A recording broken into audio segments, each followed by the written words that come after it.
साथ 10 minute share करना चाहता हूं।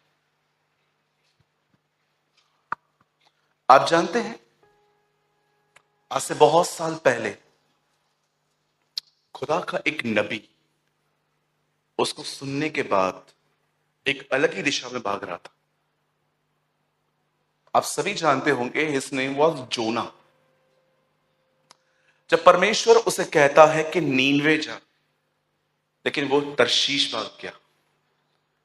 अगर आप नहीं जानते हैं वो तरशीश ही क्यों भागा, तो मैं आपको बताना चाहता हूं, उन दिनों में तरशीश घूमने फिरने के लिए एक बहुत ही खूबसूरत जगह थी।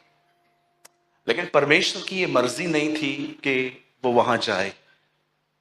परमेश्वर चाहता था कि वो नीनवे जाए और नीनवे के लोगों को एक वार्निंग दे कि तुम्हें अपने पाप से मन फिराना चाहिए। लेकिन आप जानते हो, ये नबी अलग ही दिशा में चला गया। और उसके बाद जब जिस जहाज पे वो चढ़ा, उस जहाज पर परमेश्वर ने विपत्ति भेजी। ऐसा लिखा है कि समुद्र में तूफान आया और नाव जो है वो पूरी हिलने लगी।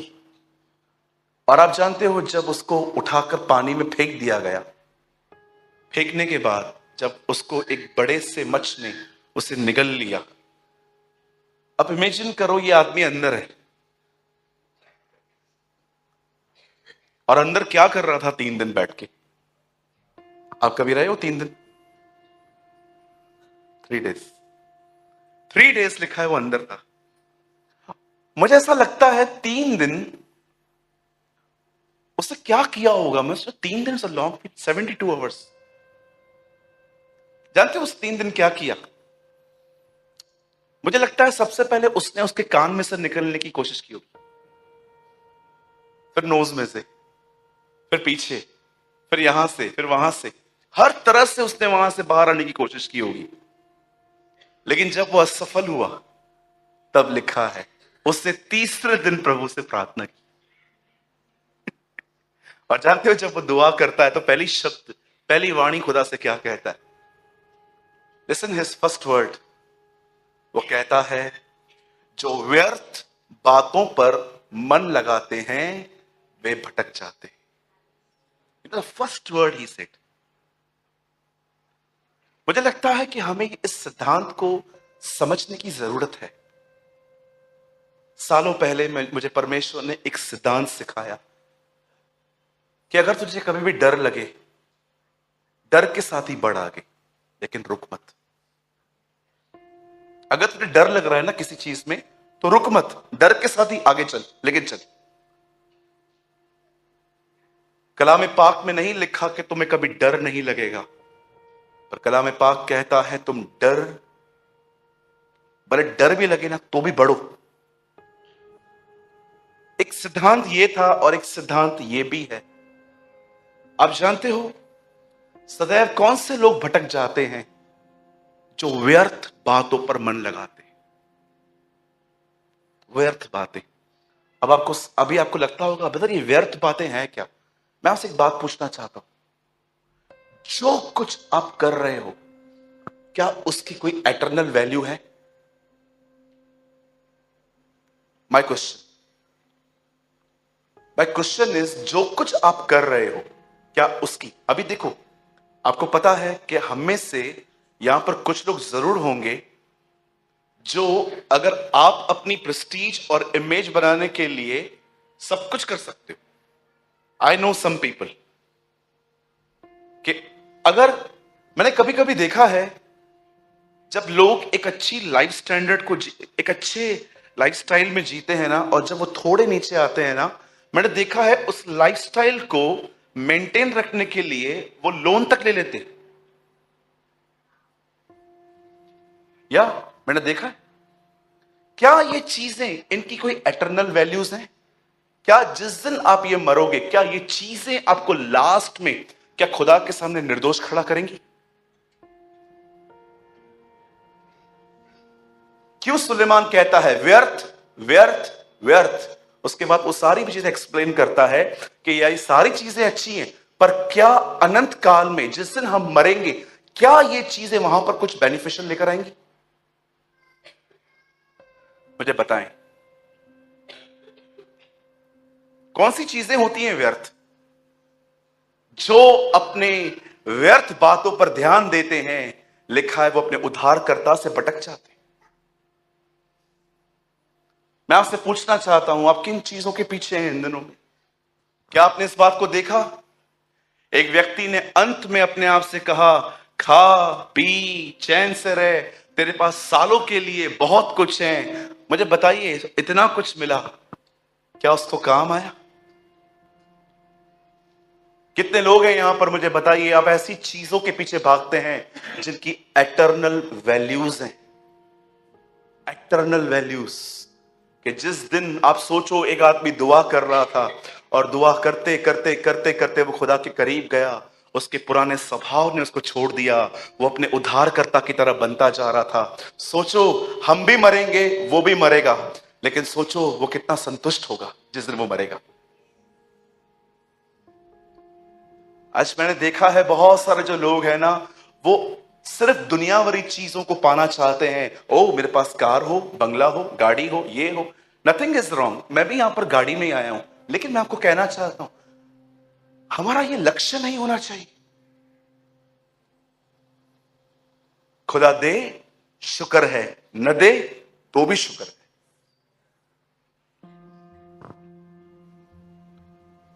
मैं जब भी देखता हूं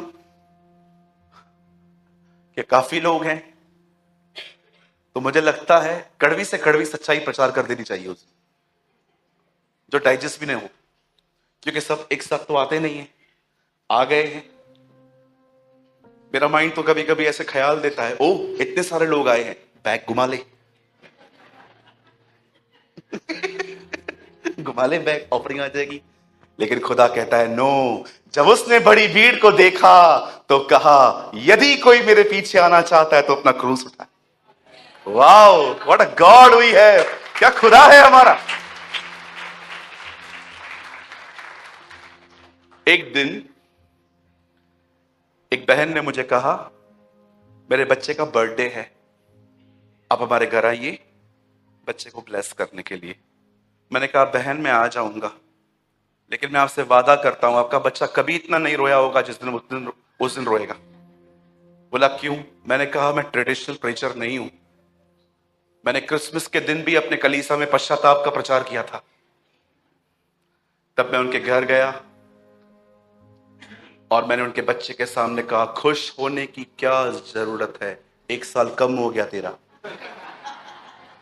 और उनका बच्चा मेरे को देख के अपनी मां को बोल रहा था, किसको मंगाया तूने? प्रीच द ट्रुथ, तुम सत्य को जानोगे, सत्य तुम्हें स्वतंत्र कर देगा। आमीन। तो आज एक सच्चाई मैं आपसे पूछना चाहता हूं, आप जिन चीजों के पीछे इन दिनों में भाग रहे हैं, क्या उनकी कोई एटर्नल वैल्यू है? क्या वे दिन, उस दिन वो चीजें न्याय के दिन खुदा के सामने कहेंगी ये निर्दोष है? अगर मनुष्य पूरे जगत को प्राप्त करे, यीशु ने कहा, और अंत में उसे अपनी आत्मा खोनी पड़े, क्या फायदा? अगर आपने ये मात्र स्टार्टिंग के 10 मिनट भी आपने समझ लिया, लाइफ विल बी चेंज। अगर मैं अभी भी कहूं ना वचन समाप्त है, तो भी आप आशीषित होके जाएंगे। I am blessed brother. कैसे? मालूम पड़ गया यार, चाबी दे दी इस लड़के ने हमें। जो व्यर्थ बातों पर मन लगाते हैं वे अपने सृष्टिकर्ता से भटक जाते हैं। अमीरों से दोस्ती रखिए, घूमिए,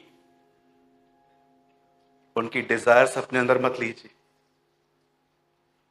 मेरे भी दोस्त हैं, 2 व्हीलर पे घूमते ही नहीं है वो लोग, उनको तौहीन लगती है, उन्हें लगता है 2 व्हीलर मेरे लिए थोड़ी ना है, वो बड़ी बड़ी गाड़ियों में घूमते हैं। मैं भी कभी कभी उनके साथ रहता हूं, लेकिन उस कार में बैठ के मैं कभी ये नहीं कहता कि खुदा मेरे को ये चाहिए। मैं प्रभु को कहता हूं, प्रभु मेरी इनोवा इससे बेटर है, तूने दी है, क्योंकि वो तूने दी है मुझे। आमीन। लेकिन कभी कभी हम लोग करते हैं ना, दूसरों के साथ रह के दूसरों की डिजायर अपनी डिजायर बना लेते। अरे यीशु के साथ रहो, उसकी डिजायर अपने अंदर लो,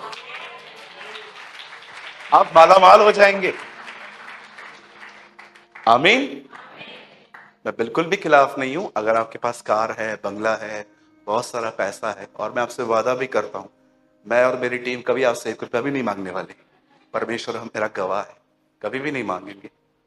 जिस दिन कोई मांगे तो बोल देना, सस्पेंड कर दूंगा आपके सामने, क्योंकि मैं जानता हूं मैं किन लोगों के साथ घूमता हूं। लेकिन मैं आपको कहना चाहता हूं, आपके पास सब कुछ हो, लेकिन इन चीजों के गुलाम न बनो। याद रखो, दुनिया आपके हाथ में है, चलता है, आप दुनिया के हाथ में हो। ये बड़ी खतरनाक बात है। दुनिया आपके हाथ में है ना, चलेगा। जिस दिन आप दुनिया के हाथ में आ गए ना, खत्म। अरे अच्छा, अभी समझा मैं। सो बी केयरफुल। स्टार्ट करें आज का वचन। Okay.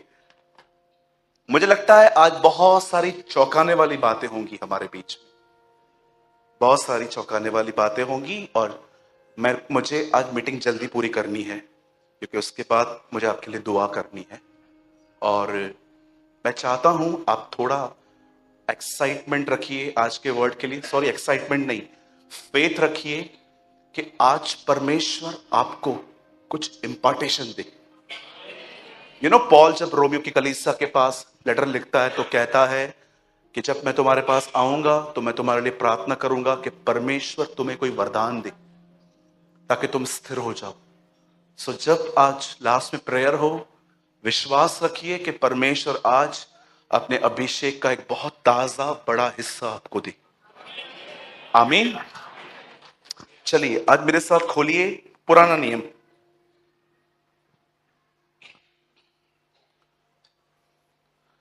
Please open with me. Bible लाए सब? हाँ, खोलिए खोलिए, जल्दी खोलिए। पहला शमूएल,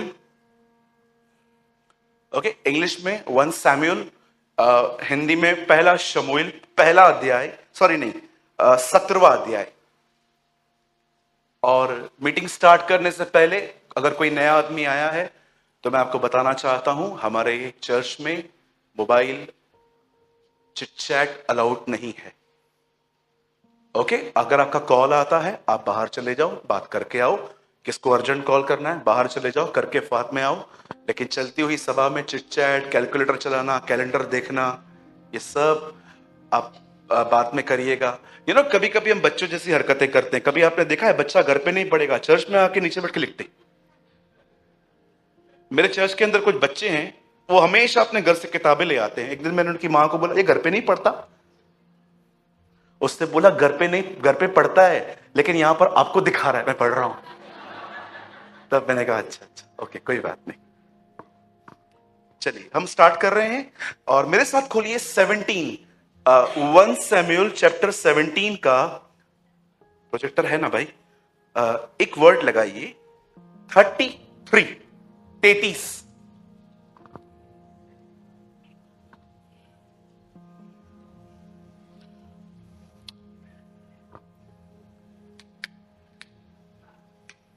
ओके।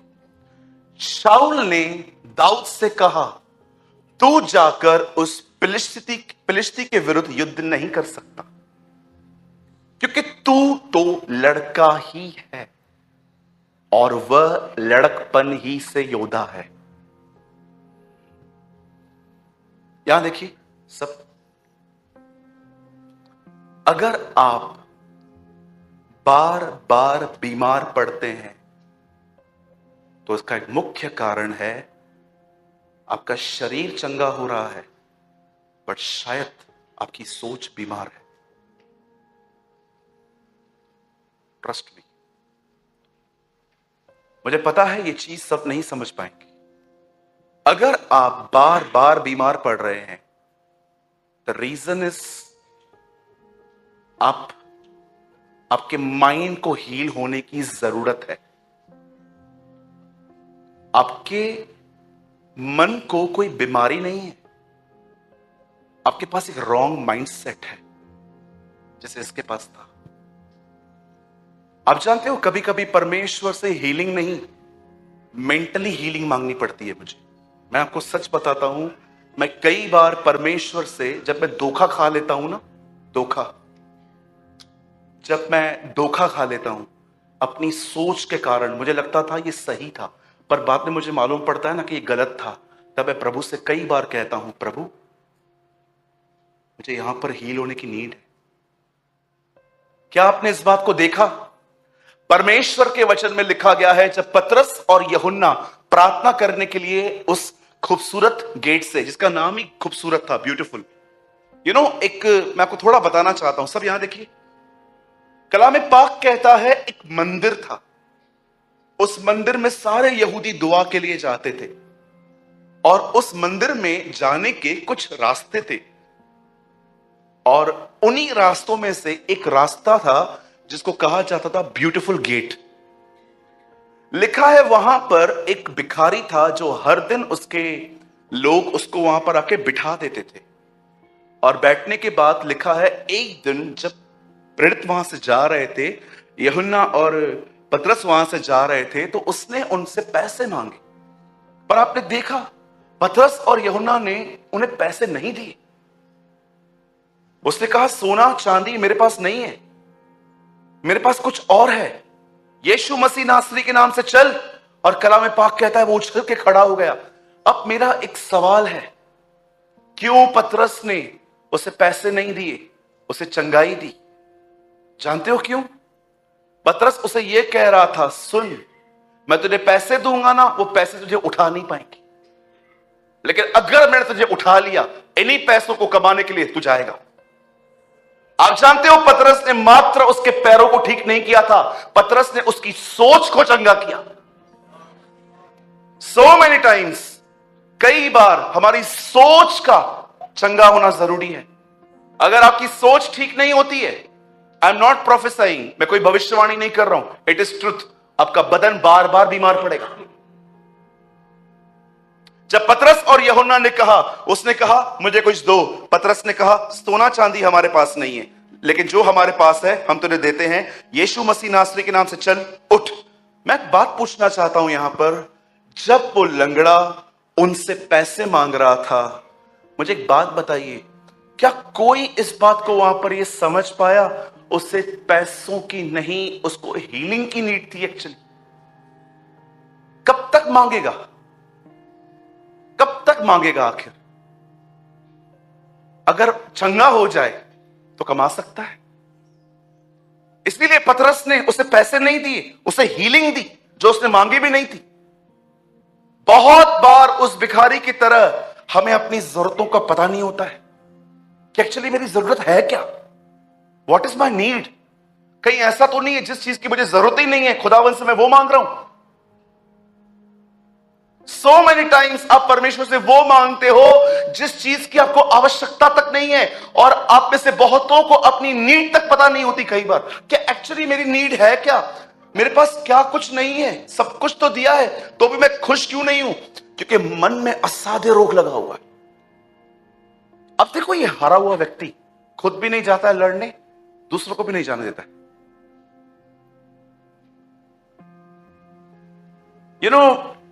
मैं हैरान था, आपको मैं सच कहता हूं, आप जब बाइबल पढ़ते हो ना तो बड़े आराम से पढ़ो।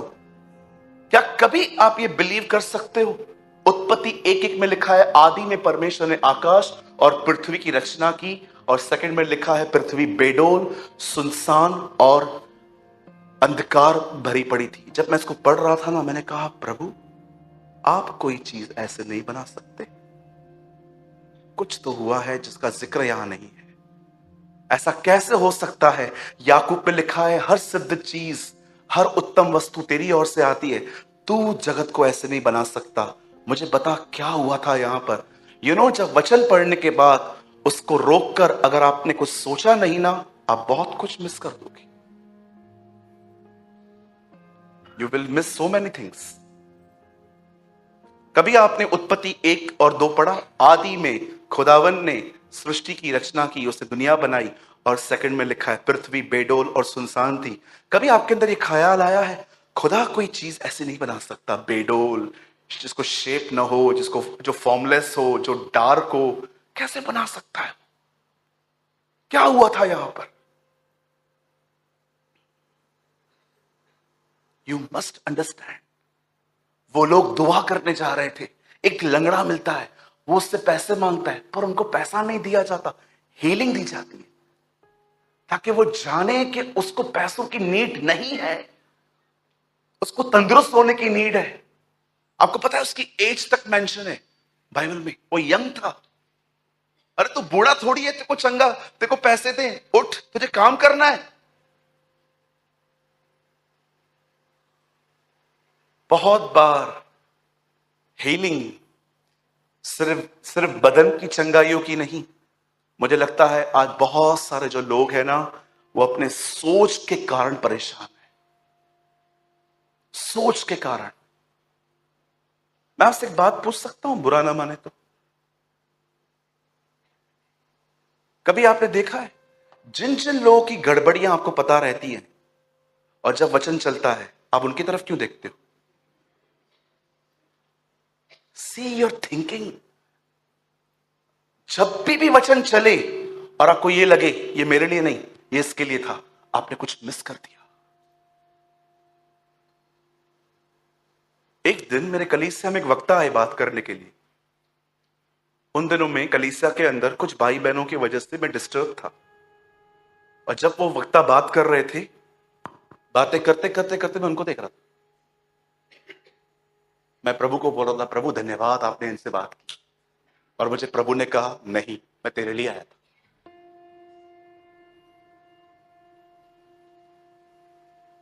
See how you miss. सोचो, आपकी सोच आपको यहां भी धोखा दे रही है चर्च में, तो घर पे क्या करती होगी? अगर यहां पर गिरीश यहां पर बैठे हुए हैं, राइट, आपका नाम गिरीश, कुणाल भाई, या कुणाल भाई बैठे हुए हैं, और मुझे पता है कि वो बहुत गुस्सा करते हैं, उनकी मम्मी ने मेरे को बताया। नहीं नहीं, आपने बताया नहीं, एग्जाम्पल, मार खाएगा अगर फिर आपको। अच्छा, कुणाल बहुत गुस्सा करता है, उनकी मम्मी ने मुझे बताया।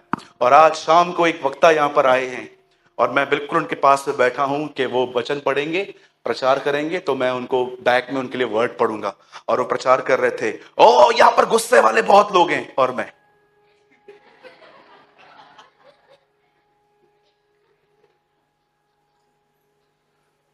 See your thinking. कितना हील होने की नीड है आपको। आपका चर्च के अंदर माइंड नेगेटिव है।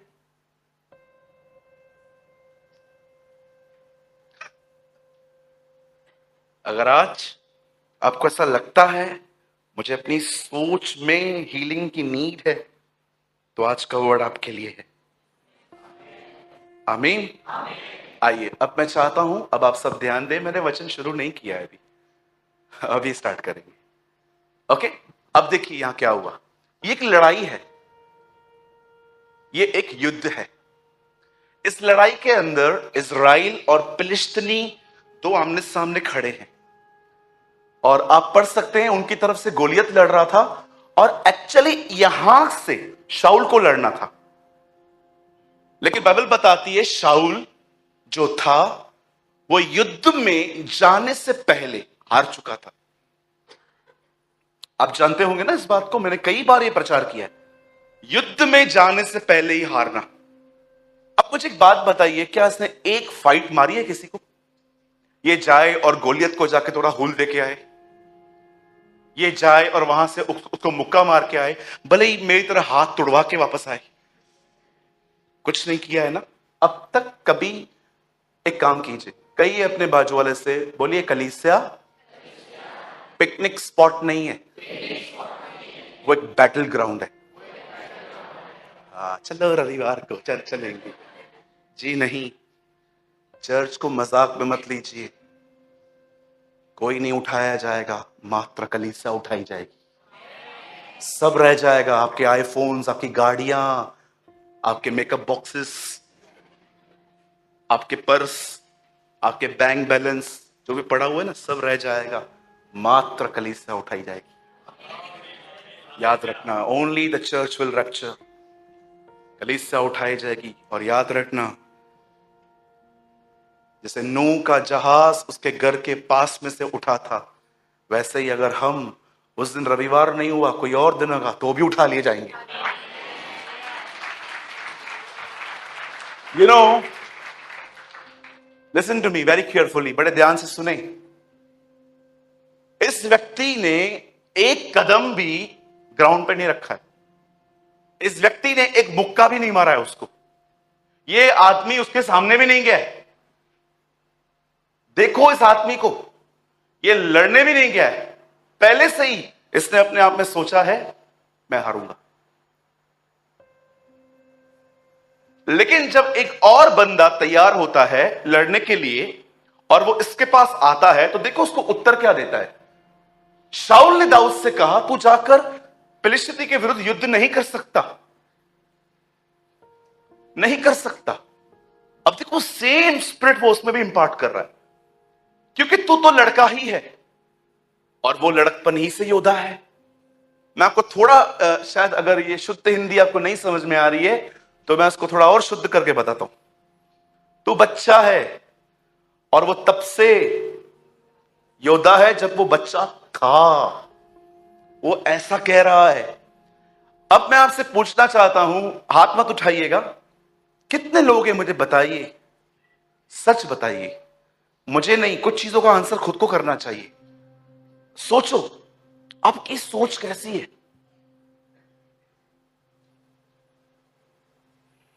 सोचो, लास्ट वीक मेरे हाथ में कुछ लग गया, कोई बड़ी बात नहीं है, छोटी छोटी बातें होती रहती है, मुझे लग गया। कुछ दिन के बाद मेरा एक बहुत बड़ा मीटिंग था इन शोलापुर। मुझे ख्याल आया बैठ जा घर पे, मत जा। लेकिन दूसरा ख्याल आया, तू जा सकता है, तुझे जाना चाहिए। अब बिलीव कीजिए, मैंने उस थॉट का पीछा किया और मुझे पता था ये ख्याल कौन दे रहा है मुझे। मैं उठा, मैं वहां गया, परमेश्वर ने मुझे वहां पर बहुत सारे लोग दिए, मेरे कलीसिया के भाई, एक भाई मेरे साथ चले थे। मुझे वहां पर बहुत सारे लोग मिले जिन्होंने बिल्कुल मेरी केयर की, अच्छी सभाएं गई। पर सोचो अगर मैं इस ख्याल को ले लेता कि मैं न जाऊं तो क्या होता। मेरे भाइयों, मेरी बहनों, हमेशा इस बात को याद रखना, जिस चीज को आप होल्ड करोगे ना, आप उस चीज की तरह बनते जाओगे, आप बनते जाओगे। मैं क्यों आपको बार बार कहता हूं, जाओ खुदा के करीब, खुदा के करीब, खुदा के करीब, क्योंकि मुझे पता है एक दिन उसने आपको पकड़ लिया और आपने उसको पकड़ लिया, आप कंप्लीट हो जाओगे। कभी आपने देखा, यीशु ने कहा परमेश्वर आत्मा है, वो आराधना करने वालों को जो आत्मा और सच्चाई से करते हैं उनको ढूंढता है। यिर्मयाह 11 में लिखा है, अपने पूरे दिल से परमेश्वर को ढूंढो। ये कितनी अजीब बात है ना, यहां से खुदा ढूंढ रहा है, यहां से खुदा आपको बोलता है मुझे ढूंढो। तुम भी ढूंढो, मैं भी ढूंढूं, एक दिन मिल जाएंगे, 100% एक दिन मिल जाएंगे दोनों। और जिस दिन आप उससे मिल जाओगे, आप एक ही बात कहोगे, कुछ नहीं चाहिए, ये जो मिला है इसमें बने रहने के लिए जो कीमत होगी मैं चुकाऊंगा। Trust me. चलिए, आज मैं विश्वास करता हूं परमेश्वर हमारे अंदर से ये हारे हुए मन को ऐसे उखाड़ के फेंकेगा। बिलीव करते हैं? चलिए फिर आज के सिद्धांत को शुरू करते हैं। मैं चाहता हूं आज की टीचिंग पे बड़ा ध्यान दीजिए, सुनिए। आप में से बहुत सारे जो लोग हैं वो इस बात को नहीं जानते होंगे कि जीसस पैराबल्स में क्यों बात करता था, दृष्टांतों में। दृष्टांत को इंग्लिश में कहा जाता है heavenly stories with earthly meanings. अगर आप नहीं जानते हो कि पैराबल को क्या कहा जाता है, दृष्टांत का अर्थ क्या होता है, उसका अर्थ है स्वर्गीय कहानियां पृथ्वी की बातों से जोड़कर बताना। एक दिन निकोदेमुस ने यीशु से कहा, मां के पेट से जब बच्चा बाहर आ जाता है तो वापस अपनी मां के पेट में कैसे जा सकता है, क्योंकि यीशु ने कहा था नया जन्म लेना अवश्य है। तब यीशु उससे कहता है, मैं तुम्हें पृथ्वी की बातें कहता हूं तो तुम नहीं समझ पाते, अगर मैं तुम्हें स्वर्ग की बातें बताऊंगा तो तुम कैसे समझोगे। अब वो जानता था हेवनली चीजों को प्रीच करना इतना आसान नहीं होता, तब उसने हमारे लिए दृष्टांतों में बात की। और जानते हो कभी कभी वो दृष्टांतों में क्यों बात करता था? मुझे माफ करिए, मैं सबको नहीं बोल रहा हूं, लेकिन मैं कुछ लोगों को जानता हूं, उनका प्रचार करने का एक ही मोटिव है, भीड़ इकट्ठी करना, पब्लिक को बहुत एक करना। और आप सब मेरे गवाह हैं, मैंने ये काम करने की कोशिश कभी नहीं की। मुझे तो लगता है कि अगर सब मेरे दोस्त हैं तो मेरे प्रचार में बड़ी गड़बड़ियां हैं, क्योंकि मैं हर एक को साइकोलॉजिक प्रीचिंग करता हूं। ओ, इसको सर में दर्द है, बीच में बोल दूंगा प्रभु सर को दर्द को ठीक करता है, वो बहन को पैसे नहीं है, ओ प्रभु पैसे देता है, यू नो साइको प्रीचिंग। मुझे लगता है हमें वो बोलना चाहिए जो सत्य है, राइट? लोगों को अच्छा लगे न लगे, लोग कहेंगे हमें यहां पर कंटिन्यू नहीं करना, इट्स ओके, चलता है, चलता है, बिल्कुल चलता है। अगर आप फ्यूचर में पास्टर बने ना, और सच बोलने की वजह से कोई आपकी चर्च को छोड़ देना, भाई घर माफी मांगने मत जाना। फिर से कहूं, अगर आप भविष्य में कभी पास्टर बने, खुदा अगर आपको प्रचारक बनाए और सच्चाई बोलने के कारण कोई आपकी चर्च छोड़ दे, हाथ जोड़ता हूं, घर पे माफी मांगने मत जाना, ठीक है? माफी तब मांगना जब आपके चरित्र के कारण किसी को ठोकर लगती है, तब जाओ माफी मांगो। बाकी मैंने सच्चाई बताई। ओ लड़के लड़कियों के कलीसिया में अफेयर नहीं होने चाहिए, और एक भाई, और वो घर पे बैठ जाता है, ऐसा कैसे बोलता है पास्टर? अरे अभी तो शुरू किया है बेटा, आगे आगे देख क्या हो रहा है। अब क्या मैं आपसे माफी मांगूंगा? हाँ, आप लड़की को बोलोगे यहां तक मास्क पहन, ऊपर से पूरा वेल कवर कर, खाली आंखें दिखनी चाहिए, जल्दी घर के नीचे उतर, चलते हैं बास्किन 31 रॉबिन्स, चलो बैठो। क्यों भाई, क्यों छुपा रहा है तू उसको? पास्टर देख ले तो।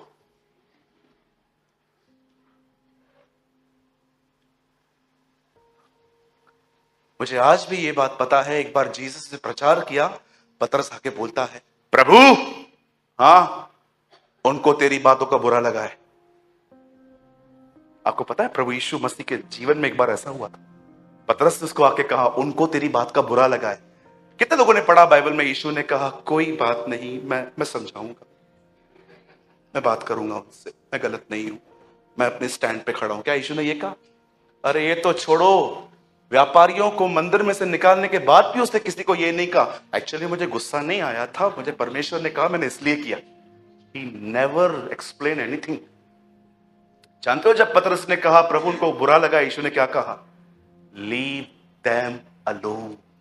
इंग्लिश में लिखा है, उन्हें जाने दो, अंधा अंधे को रास्ता दिखाएगा तो दोनों खड्डे में गिरेंगे, यीशु ने तब कहा था। उसके बाद जानते हो यीशु ने क्या कहा? जो पौधा मेरे स्वर्गीय पिता ने नहीं लगाया है वो उखाड़ा जाएगा। Wow, what a word! जो चीजें खुदा ने इंसान के अंदर नहीं डाली हैं, उन चीजों को उखाड़ना मेरी सेवकाई है। What a God! क्या परमेश्वर है हमारा!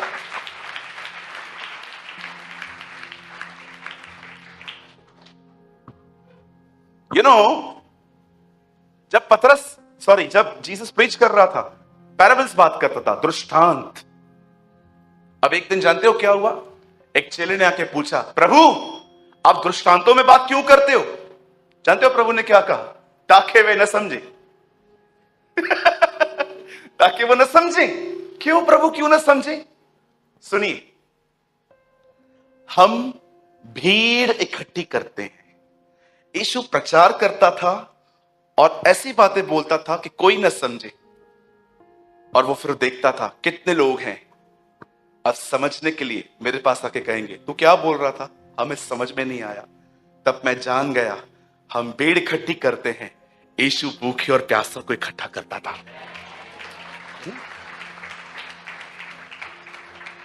आज मैं एक दृष्टांत प्रचार करना चाहता हूं प्रभु यीशु का, और मुझे लगता है यही वो चीज है जिसमें आपका माइंड स्ट्रांग हो जाएगा। एक दिन एक दिन कलाम पाक कहता है, मैं आपको बाद में इसका रेफरेंस दे दूंगा।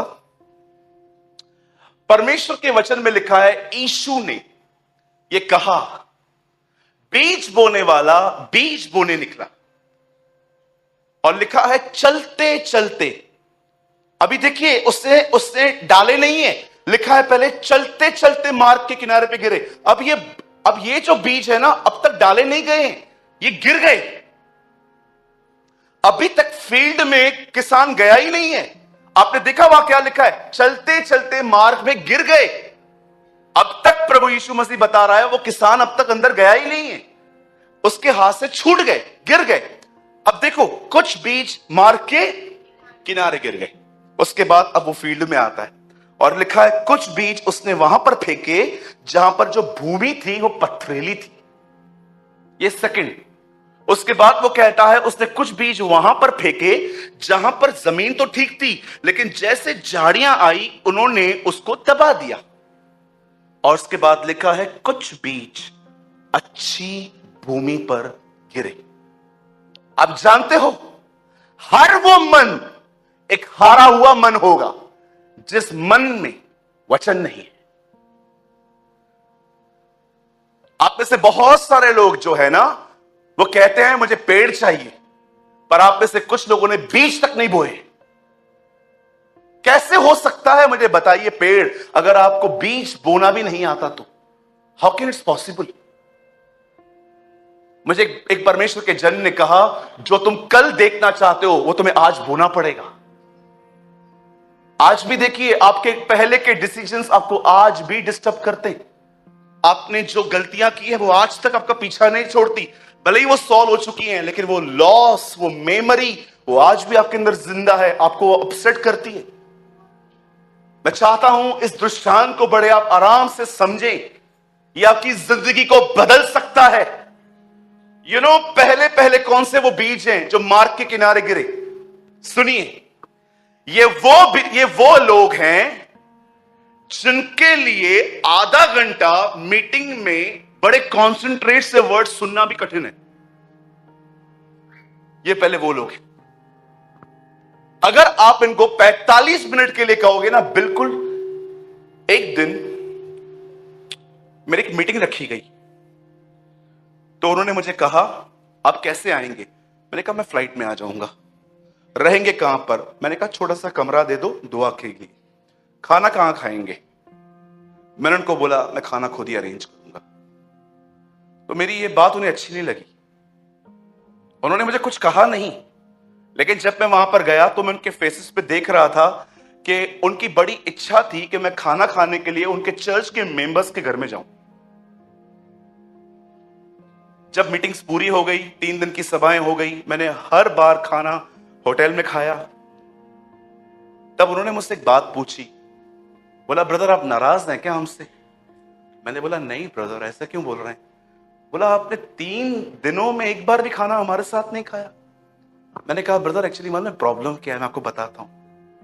जो परिवार मेरा खाना बनाएगा, ये तय है वो परिवार मीटिंग नहीं सुनेगा। हाँ बात तो सही है। मैंने कहा मैं कई बार लोगों के घर में खाना खाने जाता हूं ना, तो मैं उनसे पूछता हूं आज आप मीटिंग में आए थे? नहीं। क्यों? खाना बना। मैंने कहा ब्रदर मैं अपने खाने के कारण उनकी मीटिंग गवाऊं? वो उठ के खड़े हो गए। उन्होंने कहा ब्रदर 15 साल से हम मीटिंग ऑर्गेनाइज कर रहे हैं, हमने पहला स्पीकर देखा है। मैंने कहा ब्रदर आपने देखा कितना? आपने ये देखा कि मार्था और मरियम, यीशु घर में आया है, मार्था खाना बना रही है। खाने पीने के वजह से मीटिंग में नहीं आओगे। यही कारण है जब मुझे कुछ लोग कहते हैं ना मेरे घर पे आओ, तो मैं उनको बोलता हूं एक शर्त पे आऊंगा। क्या? कॉफी और चाय, इसके सिवा कुछ नहीं चाहिए मुझे। Trust me. और जो नहीं मानता है ना, नहीं जाता हूं मैं वहां पर। जाओ दाल चावल मीट चिकन ये वो, मैंने कई बार ऐसा देखा है। मैं वचन बता रहा हूं। एक बहन 2 मिनट रुकी ना, अरे वचन बता रहा हूं, कुकर प्रेशर देखने गई है। इसके लिए आया था मैं।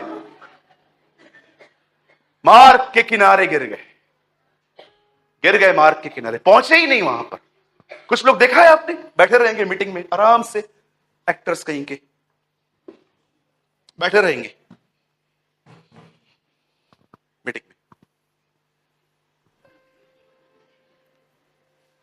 Hallelujah hallelujah hallelujah hallelujah. और कुछ लोग तो ऐसे भी हैं, आपको देखते रहेंगे लेकिन दिमाग, अरे बीच तुम तक पहुंच ही नहीं पाता है। ये वे हैं जो मार्ग के किनारे गिरे। बहुत सारी बहनें मीटिंग में बैठी रहेंगी, आगे वाले की ड्रेस को देखते रहेंगी,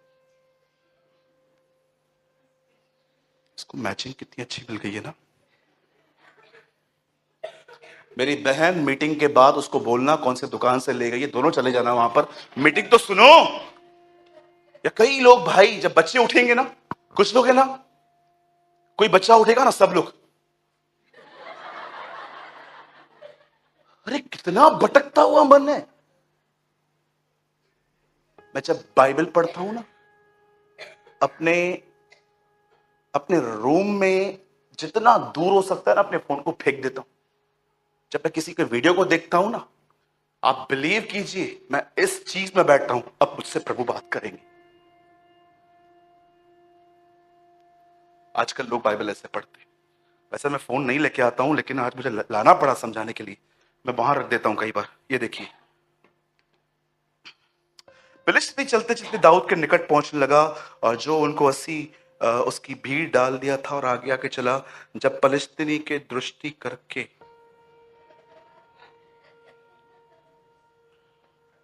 उसे तुच्छ जाना, क्योंकि वो लड़का ही था और उसके मुख पर लाली झलकती थी। हो गया, पानी गर्म हो गया क्या? जल्दी कर चल। और दाऊद को कोसने लगा। फिर फिलिस्तीनी ने दाऊद से कहा, मेरे पास आ। हाँ बोल। 11 बजे? हाँ ठीक है, 11:30 बजे। Stop this all nonsense please. Time pass कर रहे हो आप लोग। 1000 साल के भी हो जाओ ना, तो भी खुदा बात नहीं करेगा। मोबाइल लेके बाइबल पढ़ते हैं आजकल। This is the honour of God. ये खुदा का आदर है। हाँ, ये परमेश्वर का आदर है।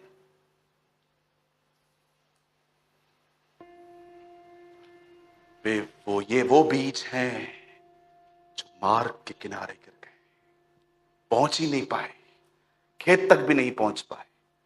पहले से ही डिस्ट्रैक्शंस, ये वो, बच्चा उठा, इसने दे किया, उसने वो किया, वगैरह वगैरह। एक कलीसिया में गया था, मैं कभी नहीं भूल पाया उसको। बारिश पड़ गई थी कलीसिया में, पूरा पानी आ गया उनके कलीसिया में। इतने पानी में वो लोग वचन सुन रहे थे। I was in Orissa. Orissa में एक प्लेस है जिसका नाम है बरगढ़। मैं वहां था। चलती हुई सभा में पानी भर गया। उनको भी एक्सपेक्ट नहीं था कि बारिश होगी। इतना पानी, इतना पानी। I was in Ranchi. मैं रांची में था। मेरी सभा में, चलती हुई सभा में बारिश पड़ रही थी। मैं जानते हो क्या देख रहा था? बेचारे गरीब लोग बाहर खड़े होके, मैं दिख भी नहीं रहा था, सिर्फ स्पीकर पड़ा हुआ था, खिड़कियों से मुझे देख।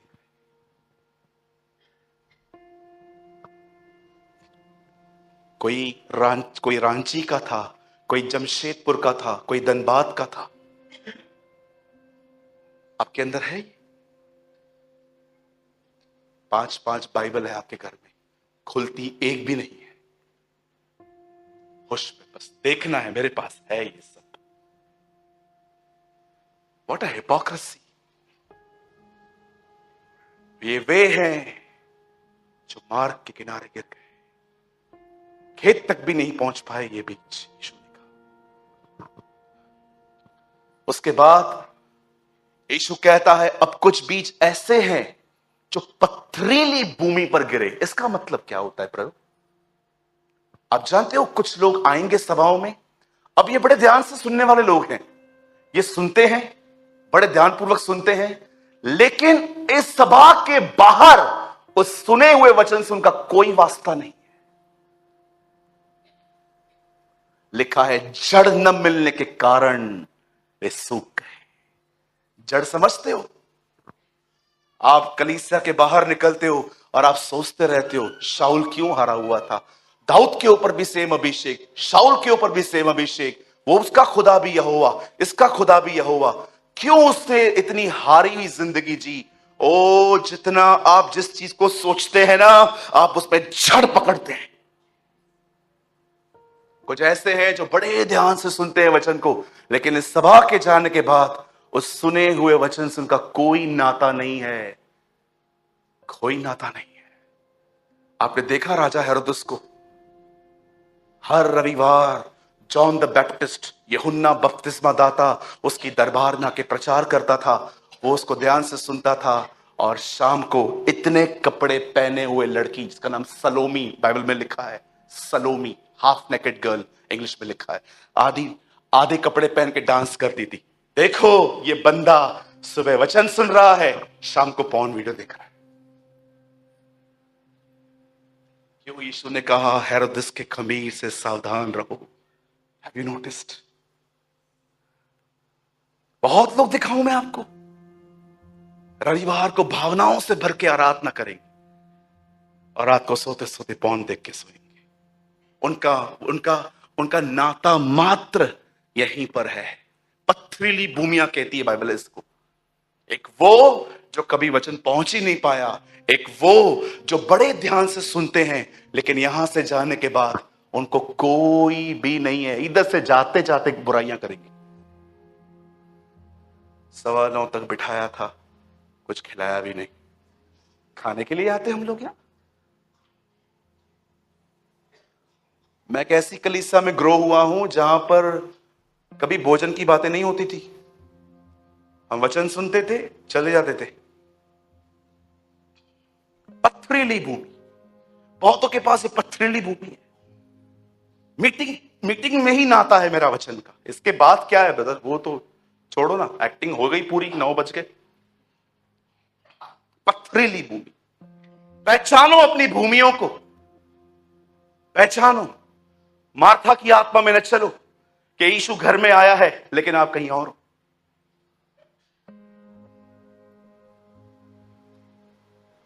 उसके बाद वो कहता है कुछ बीज ऐसी भूमि में गिरे जहां पर वो आए तो सही, परंतु झाड़ियों ने उन्हें दबा दिया। जानते हो ये झाड़ियां क्या है? ये इनके अपने लक्ष्य हैं। यीशु कहता है ये झाड़ियां हैं धन का धोखा और संसार की चिंता। जानते हो धन का धोखा, इसका अर्थ क्या है? बहुत पैसा मतलब जीवन बहुत अच्छा, लगे रहो पैसों के पीछे तुम। और जानते हो किसकी चिंता? संसार, अपनी चिंता नहीं, संसार की चिंता। लोग मेरे बारे में क्या बोलते हैं, लोग मेरे बारे में क्या सोचते हैं। लिखा है झाड़ियों ने उन्हें दबा दिया। इनके अपने ही लक्ष्य हैं। कितना भी प्रभु का वचन बताओ, अपने ही लक्ष्यों को फॉलो करेंगे। लिखा है ये तीनों लोग कभी ग्रो नहीं कर पाते। एक मार्ग के किनारे गए, इसका मतलब जो मीटिंग में सुनते ही नहीं है ठीक से, ये आधा पौना घंटा खुदा का कलाम ठीक से नहीं सुन सकते। दूसरे पथरीली भूमि वाले, ऐसे लोग जो मात्र कलीसिया में उनका खुदा के कलाम से नाता है, उसके बाद कुछ भी नहीं है इनके साथ। और तीसरा है झाड़ियों में उन्हें दबा दिया गया, अपने ही लक्ष्य, संसार की चिंता। आई हैव अ क्वेश्चन, मेरे पास एक सवाल है। आपके लिए बपतिस्मा क्या है? एक पानी में डुबकी लगाना और खुदा को अपनी जिंदगी देना। मैं आपसे एक बात पूछना चाहता हूं। जब जीसस जॉर्डन रिवर पे खड़ा था, उसका चचेरा भाई वहां पर बपतिस्मा दे रहा था, ये बोल के पापों से पश्चाताप करो और बपतिस्मा लो। मुझे बताओ ये प्रचार यीशु के लिए था?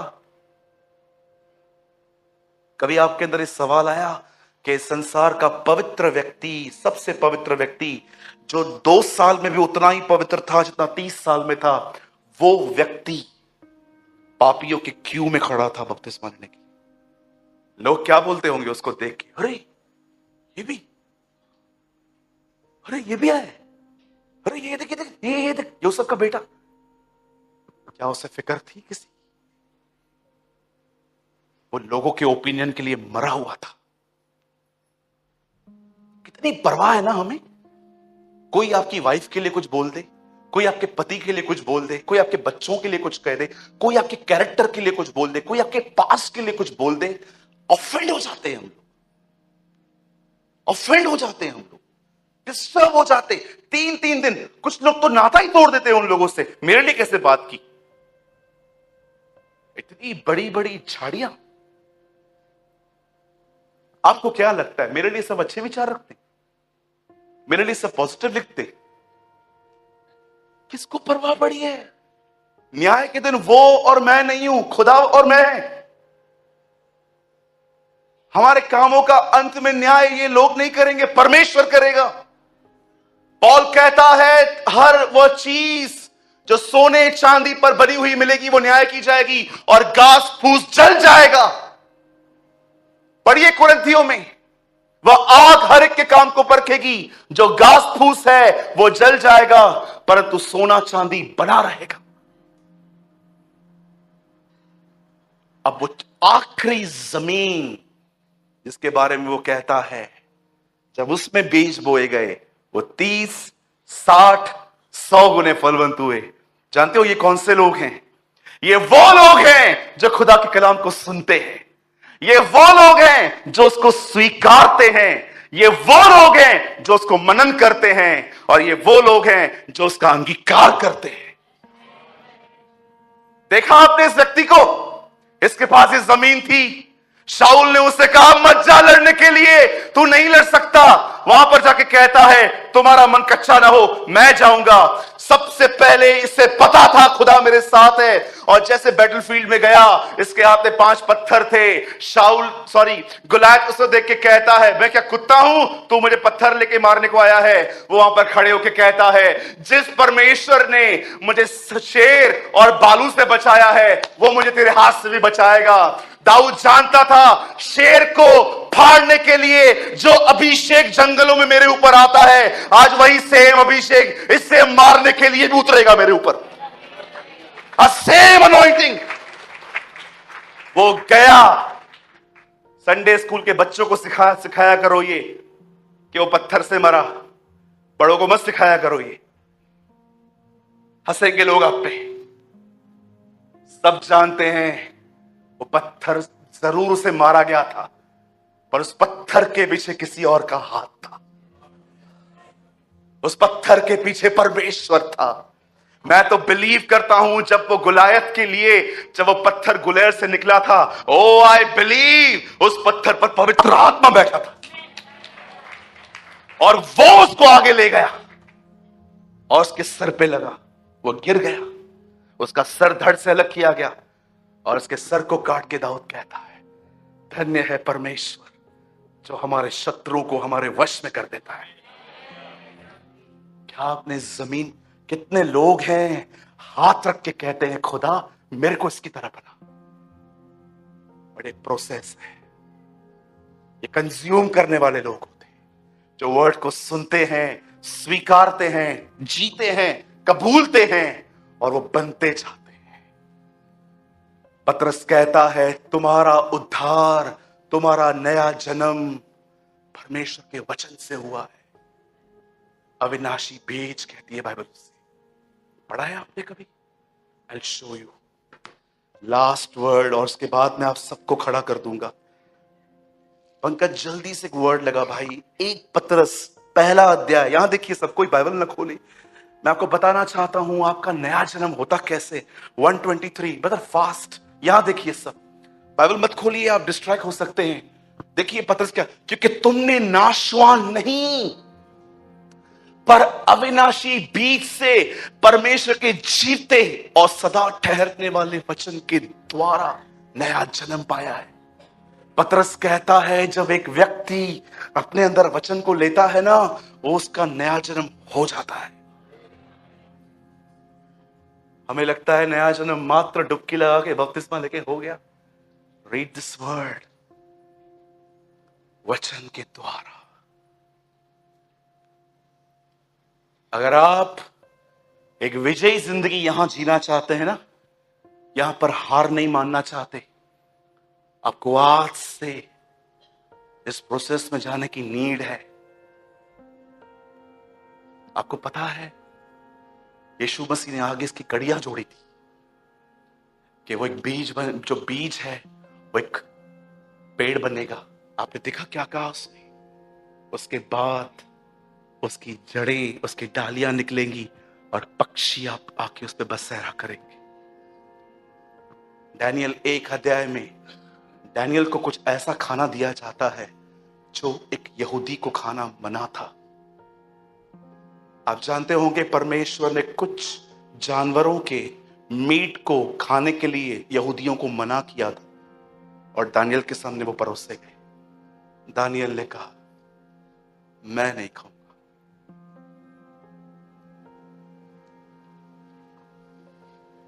आपका दोस्त आपके बाजू में खड़ा है ना, उस टाइम पे शेर बनना बड़ा आसान होता है। अकेले बन के दिखाओ जब कोई नहीं है आपके साथ। बहुत लोग हैं ना दूसरों के दम पे उड़ते रहते हैं, ये मेरा दोस्त है, वो मेरा दोस्त है। कौन था दानियल के साथ मुझे बताओ? गुलामी में था वो, स्टैंड लिया उसने। राजा को कहता है, उसके उसके व्यक्ति को कहता है 10 दिन 10 रात मुझे परख, कुछ मत दे, सागपात दे। अरे उनसे अधिक चमकूंगा जो लोग तेरा भोजन करेंगे। 10 दिन बाद जब राजा के लोग उसको देखने के लिए जाते हैं, लिखा है उसका चेहरा सबसे अधिक चमक रहा था। अरे जो खुदा के साथ रहे वो कैसे न चमके।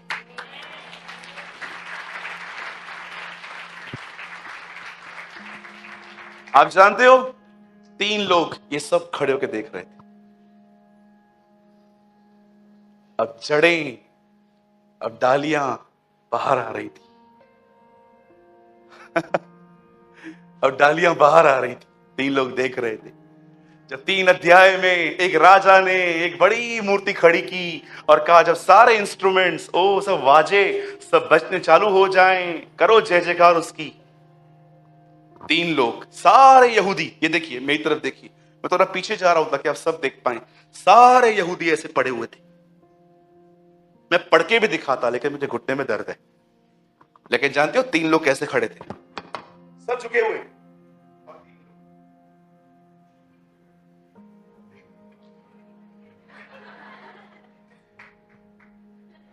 Wow, praise the Lord. Hey wait wait wait, देखो पीछे कैसे खड़े हैं, वहां से वाजे बजाई रहे। ये मूर्ति है गोल्ड, ये 3 देखो, ये हाथ नहीं है, ये स्टैंड है। जाओ तुम्हें झुकना है झुको, हम नहीं झुकेंगे। जानते हो ये किसकी डालियों पे बैठे? दानियल की। उन्होंने देखा था उनका दोस्त कैसे खड़ा हुआ था, अब ये भी खड़े हो गए। 3 तरह के लोग होते, 1 2 3। ये 3 वो लोग हैं, जो थर्ड है ना, इन्होंने इन्होंने ना डिसाइड कर लिया है कॉम्प्रोमाइज करना ही है। लेकिन एक ऐसे होते हैं जो कहते हैं हम खड़े रहना चाहते हैं, पर कोई खड़ा ही नहीं है जिसके साथ में खड़े रहे। लेकिन एक ऐसे होते हैं जो कहते हैं कोई खड़ा रहे या ना रहे, मैं रहूंगा। यू नो, डैनियल उनमें से था, इसलिए अब ये लोग भी खड़े हो गए। आप किस सर्कल में आते हो? 15वीं सदी में जस्टिफिकेशन बाय फेथ प्रीच होना बंद हो गया। विश्वास के द्वारा उद्धार होता है। And God raised Martin Luther. 17वीं सदी में पवित्र आत्मा का बपतिस्मा प्रचार होना बंद हो गया। And God raised William booth. इसे इंग्लिश में कहते हैं रिफॉर्मेशन। जब परमेश्वर देखता है कि कोई व्यक्ति है जो मेरे लिए खड़ा रहता है, वो उसको रिफॉर्मेशन के लिए यूज करता है। जानते हो रिफॉर्मेशन का मतलब क्या होता है? जब एक सिस्टम काम न करे, इसे उखाड़ो और नया लेकर आओ। This is called reformation. Paul washer ने कहा, रिफॉर्मर मरेगा, उसके बाद मसीहत उठेगी। He preach, रिफॉर्मर मरेगा। जॉन द बैप्टिस्ट मरा, जीसस मरा, पॉल मरा, पतरस मरा। आप देखिए एवरी रिफॉर्मर वो मरा। सत्य पहले विरोध होगा, फिर स्वीकार होगा।